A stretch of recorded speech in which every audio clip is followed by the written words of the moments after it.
इउपिपिएलआ कुनु दिन हाग्रामा थासान्दियाव खौसे जानो हाया होननाय बुंनायानो दोङो। মই বিটিআৰত নহয়, মই বিটিচিৰ চিফ হ'ব। যদি বিটিআৰে থাকে প্ৰমোদ বড়ো বিটিআৰত চিফ হ'ব। মই বিটিআৰত চিফ নহয়, মই বিটিচিৰ চিফ। তাৰমানে ইয়াত মুখ্যমন্ত্ৰীৰ কোনো খেল নহ'ব ইয়াত। এইবিলাক কি কয়? আমি দুটা দল এক হোৱাৰ পিছত কি খাক লাগে? আগৰ হাগ্ৰামা এতিয়া হাগ্ৰামা শক্তি হৈ আছে এতিয়াও। আগতকে বেছি। এইবিলাক কেনেকুৱা হ'ল দেখা আগতকে বেছি। এইবিলাক কি ৰণকৌশল? মই কেনেকে ক'ম আপোনাক? কি ৰণকৌশল লৈছে লোৱা নাই মই কেনেকে ক'ম আপোনাক? আমাৰ ভিতৰত আছে। বিপিএফ দলটো কেনেকে ইলেকশ্যন কেণ্ডিডেট सरकार बनाबो पारे या बुद्धिखौ মই আপনাক কেনেকে কম এটা अब्लाना जों मजबूत जागौ दा बेखौथ' आंबो लुबैयो जायोबा आंनो रासिन खुसि जागोन नाथाय खोथाया जाहैबाय मा खौसेथिनि रावा राजनितिनि फासा खेला बादि जाबाय थानो नाङा गावनि सुबिदानि थाखाय बाहायलायनो नाङा हायाबा हाया साइलेन्ट था खौसेथिनि स्ल'गानखौ बाहायनानै मानो राजनिति खालामनो आं बेखौ लुबैयो खिन्थु जुदि खौसे जानांगौबा मोनसे फर्मुला बनांगोन आरो जोङो बबे पइन्टआव जों एग्रि जालायनो हायो मोनसे कमन मिनिमाम प्रग्राम बनांगोन पार्टियाथ' थालायलायगोन नालाय दा कमन मिनिमाम प्रग्राम बनांगोन बेखौ खालामनो जुदि खौसेखौ लुबैयोबा एक्सपार्ट लगायलायनानै हाग्रामा महिलारि बिथाङाबो कमन मिनिमाम प्रग्रामफोरखौ बानायलायनो आवगायोबो दिनै गाबोननि गेजेराव खिन्थु बेखौथ' खालामाखै फारसेथिङै नोङो दिनैनो मा होनबाय माने खौसेयाव आं दं आरो बेलासियाव मोनसे मा बुंबाय बिटिआर बा प्रमोद बर'आ सिफ जागोन बिटिसि बा आं सिफ जागोन थारमाने बिटिआरआव सिफ जाया थ' बिनि थाखायथ' आङो थेंक्स होनो नागिरदों हाग्रामा महिलारिखौ थारमाने गावजे सिफ जाखाला बेखौ बियो सिमान जाबाय खारन बिटिआरथ' जाबाय खारन दाथ' गभर्नमेन्ट कमिउनिकेसन भारत सरकार आसाम सरकारनिफ्राय जेसेबां लेटार बिटिआरानो फैबाय बिटिआरानो जाखाबाय आरो 125 एमेन्डमेन्ट जानो थांगासिनो दङ जेब्लानो जाबाय बे जाबाय बिटिआरानो जाखाबाय बेखौथ' मिथिया नङा खारन बिटिसिआ चेन्ज जायाखै बेखौ रावखौबो थगायनो नाङा स्तम बसुमतारी आरो प्रहलाद बसुमतारी मोनहा बे रायलायनाया जेबो नङा बिजेपिनि अक्सिजेन जोबनायखाय दा बिपिएफनि अक्सिजेन लानानै थांनानै थानो थाखायसो इउपिपिएलआ बे रायलायनायखौ खालामदों होननानै बुंजेनदों इउपिपिएलनि खैफोदनि दिन नामा हाग्रामानि मोजां दिन नामा दिनै आरो जेब्ला रायलायनो दुलाराय बर' फरायसा बुंदोंमोन बे समाव इउपिपिएलआ बिफद जाबायमोन नामा बिफदआ सोरबा इउपिपिएलनि बिपिएफनि नङा बिफदआ हाग्रामानि आरो प्रमोद बर'नि नङा बे बिफदआ बर' जाथिनिसो बिफद खुलुमबाय रायजोफोर आरोबाव पिथांखि ब्लग इउट्युब चेनेलनिफ्राय रायजो राजा बयनिसिमबो गोजोननाय बावहरनाय जाबाय स' रायजोफोर आं नोंसोरनोहाय गिबियावनो मोनसे इन्ट्र'हाय भिडिअबो दिन्थिनानै होखाबाय बिनि सायावहायबो जोङो सावरायगोन आरो हाग्रामा महिलारि सार आरो इउपिपिएलनि सिएम प्रमोद बर' सारनि सायावबो जोङो फंनैसो बाथ्रा बुंगोन जों ससियेल मिडियायावहाय बयबो नुगासिनो दङ बिक्रम दैमारियाबो बिपिएफनि चिफ आरो इउपिपिएलनि सिएम बिसोर सानैनि गेजेरावहाय खौसेनि बाथ्रा सावरायलायनायावहाय बिथाङा आङो मिथिगौ होननानैहाय बुंदों नाथाय बाथ्राया बेसेबां सैथो बेखौहाय आं मिथिया रायजोफोर बिथाङासो मिथिगौ हयथ' बिथाङा थगायदोंबो जानो हागौ मानोना बिक्रम दैमारिया सासे पार्टिनि मावथिबो नङा बियो इउपिपिएलनिबो मावथि नङा बिपिएफनिबो मावथि नङा अब्ला बिक्रम दैमारि बायदि सासे जेरैबो लिंक गैयि मानसिनोहाय माब्रै बे सानै दैदेनगिरिफ्रा गावसिनि गोसो सिंनि बाथ्राखौहाय फोरमायनो हाखो साननो गोनां बाथ्राया बे मोनसे रायजोफोर हयथ' बिक्रम दैमारिया रायजो राजाफोरखौहाय थगायनो थाखाय माखासे बाथ्रा बुंदों दा बिनि बाथ्राया थार ना नंखाय बेखौहाय सोरगोनि इसोरासो मिथिसिगोन रायजोफोर दानिया जों सावरायनोसै हाग्रामा महिलारि सार आरो इउपिपिएलनि सिएम प्रमोद बर' सार बिसोर सानैनि गेजेराव गोरोबलायैनि मेन जाहोना मा बेखौ नोंथांमोना मैयानि समावहाय आंनि भिडिअआवबो नुखाबाय हयथ' नोंथांमोना ससियेल मिडियायावहाय बड'लेण्ड बुब्लि निउस चेनेल आरो गोबां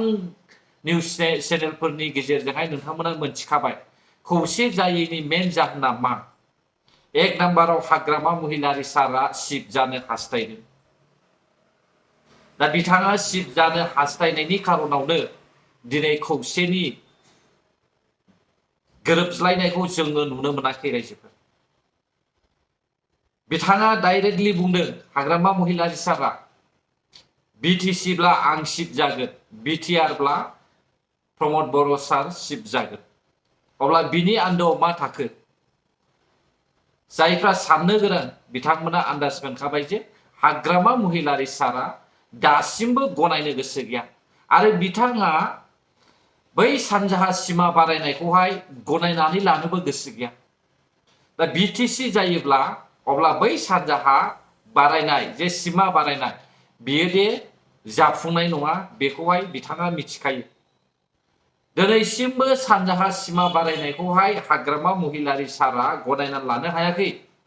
BTR नि थ्रुयैसो सानजाहा सिमा बारायदों, नाथाय BTC नि थ्रुयै नङा।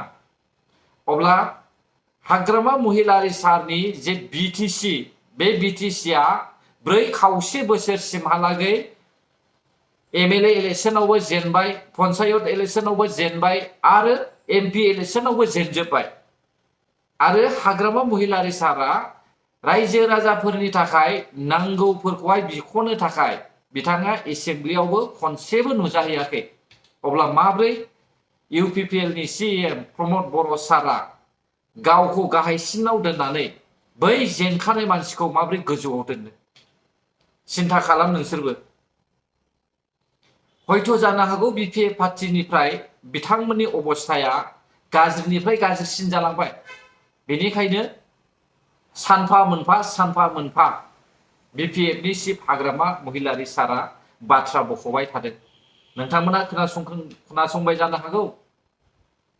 अब्लाबो नोंथांमोना खोनासंदो मा बुंदों हाग्रामा महिलारि सारा। খাম্পাই কৈছে আপুনি চিফৰ কাৰণে আপুনি দাবীদাৰ হৈ আছে। কোন চিফ লাগে খাম্পা? আপোনাক, খাম্পাই। কোন খাম্পা? আসল খাম্পা না অরিজিনাল খাম্পা বুলি ক'লে এই মানুহটো এই কথা কোৱা সময়ত মানুহটো এই খালা কগলছ পিন্ধিছিল না নাই?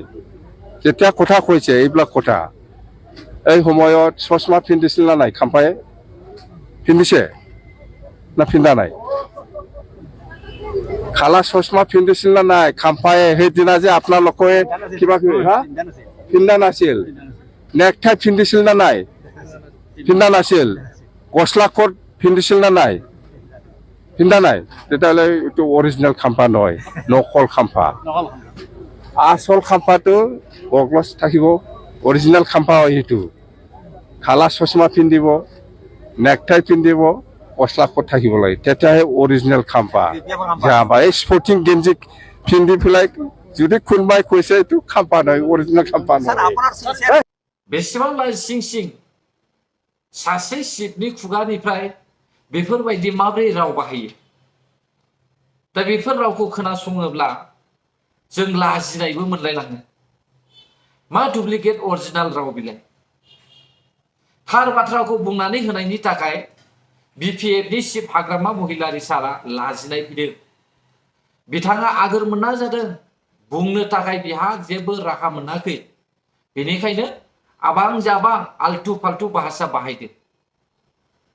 खाम्फा बरगयारि सारा थार बाथ्राखौ बुंनानै होदों दिनैनि समावहाय रायजो राजानि सिगाङावहाय। आरो बेल' नङा, रन्जित बसुमतारी साराबो बेखौनो बुंदों। UPPL नि जेनेरेल सेक्रेटारिनि राजु नार्जारी साराबो बेखौनो बुंदों। आरो आसामनि जे केबिनेट मन्त्रि UG ब्रह्म साराबो बेखौनो बुंदों। गासैबो गोरोन्थिया हाग्रामा महिलारि सारनिफ्रायनो दं। दा हाग्रामा महिलारि सारा गावनो चिफ जानो लुबैखादोंब्ला अब्ला बेयाव खौसे जानायनि माथो मुलाम्फा दं? जेराव सरखार सालायबाय थानाया UPPL सरखारसो सालायगासिनो दङ आरो हारिखौहाय मोजाङै अबस्थायाव लाबोनायाबो UPPL सरखारानो लाबोगासिनो दङ। हयथ' UPPL सरखारनि भटार्सफ्रा बांनायनिफ्राय बांसिन जाबोगासिनो दङ आरो UPPL सरखारखौहाय सरखार दानो थाखाय दैदेनगिरिफ्राबो थोजासे जानानै फैबाय। बै समाव बिसोरहा माखासे गोनो गोथो हागोन हाया UPPL सरखारा बेफोरबायदि अबस्थामोन।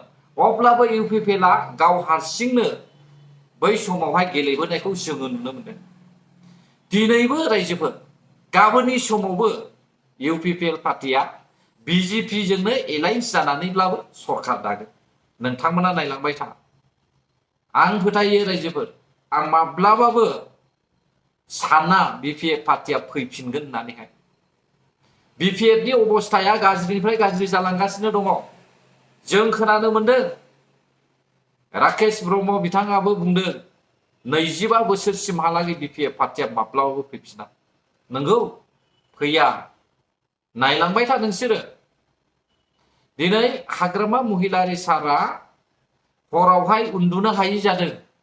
बिथाङा हराव हरसे साननानै साननै गाबोननि समाव आं मा बाथ्रा बुंनांगौ बेखौहाय सिन्था खालामबाय थायो जानो हागौ।